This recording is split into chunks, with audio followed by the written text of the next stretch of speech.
4600 or go to livinghouse.co.nz. It is NewstalkZB with Chris Lynch. Thank you so much for staying with us. I'm now joined by Leeann Watson from the Canterbury Employers Chamber of Commerce. Nice to see you. Good morning, Chris. Are you feeling excited about the Trans-Tasman bubble? Because I know a lot of businesses here in Christchurch say at least 30 to 40% of some of their revenue is based on Aussies. Yeah, look, I am excited. I think it's certainly a really good signal that we are going to finally have part of our bubble opened, or part of our border opened. So I think this will be really important for businesses to help get them through the winter. We know that generally businesses in the central city, the tourism, the hospitality, the retail, winter in Christchurch can be a little quieter. So this will certainly be a bit of a boost or a shot in the arm for those businesses. But being realistic, it's not the be-all or end-all, is it? There are some concerns about, winter, but it's always kind of been like that, hasn't it? Yeah, look, at the moment, we are seeing some good economic recovery figures. So, it came out yesterday that we're 0.93% higher than this time last year, or February last year. So that's it's a small increase, but it's an increase, which is far better than what we were predicting. So I think that's really positive. But I do think you're right. This is not the silver bullet to fix everything. We do need to continue to make sure that we support those businesses, that we do our best to support local, that we get out, we buy from local businesses, we support our local bars and restaurants and cafes, and we make sure that we get out over that winter period, because we do tend to stay at home a little bit too much in the winter. Yes, it's so easy to do, and I'm so glad you said that, because it is. I mean, even just yesterday, a classic example, it's getting darker now. I decided I want to go for a walk up the hill. It's getting a bit colder, and I was using the weather as an excuse, but actually the weather yesterday at about 6 p.m. was about 23, 24 degrees.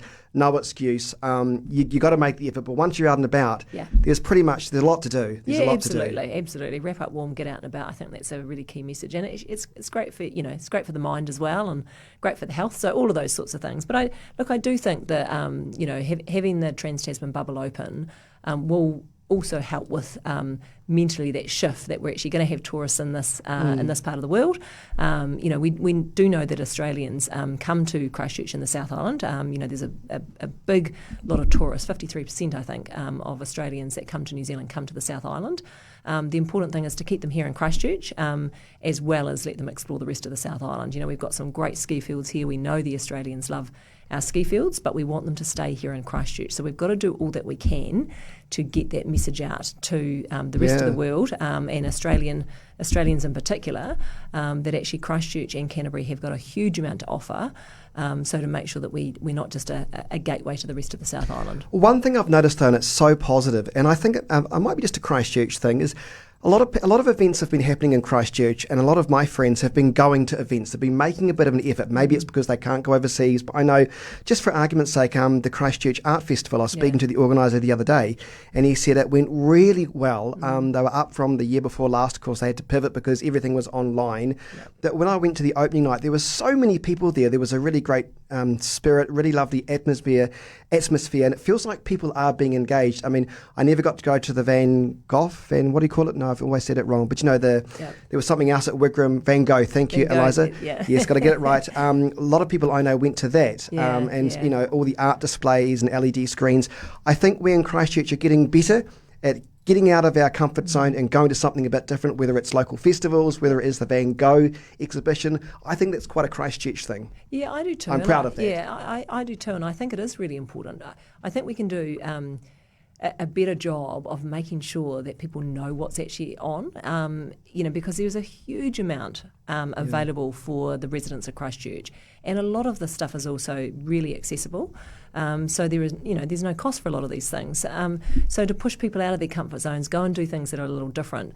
I think there is a general thought process of, actually, we're really lucky we can get out and do these things, so we're going to do that. And I think COVID has probably forced us to rethink, the way in which we operate our lives and the things that we do in our spare time and our social activities. So I think that's been an upside from having gone through the lockdown, a year ago today we were in lockdown, and actually it's really easy to become complacent and forget about that.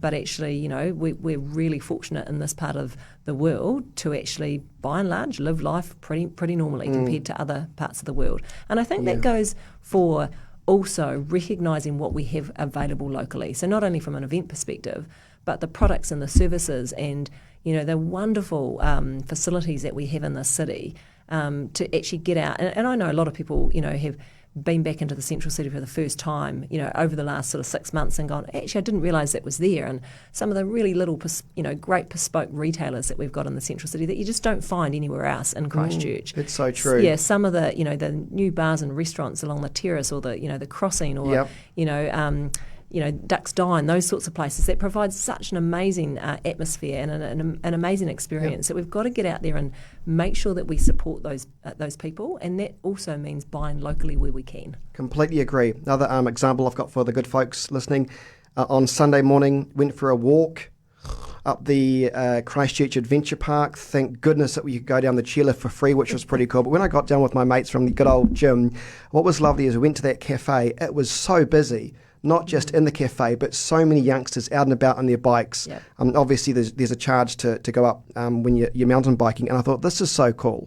This is great. There's no excuse to be bored in Christchurch, and it's supporting local as well. Yeah, absolutely. Have you noticed how many cafes nowadays have dogs in them? I love it. Yeah, isn't it? That's pretty neat, isn't it? It is love it. Yeah. I love it. There's so many now. Yeah. I think they've realised people want to take their dog to cafe. I'm all for it. Yeah, good great. for the mental health. Nice to see you. Lovely to see you too, Chris. Have a good day. That is Leeann Watson, everybody, from the Canterbury Employers Chamber of Commerce. News Talk ZB. It is 10 to mid.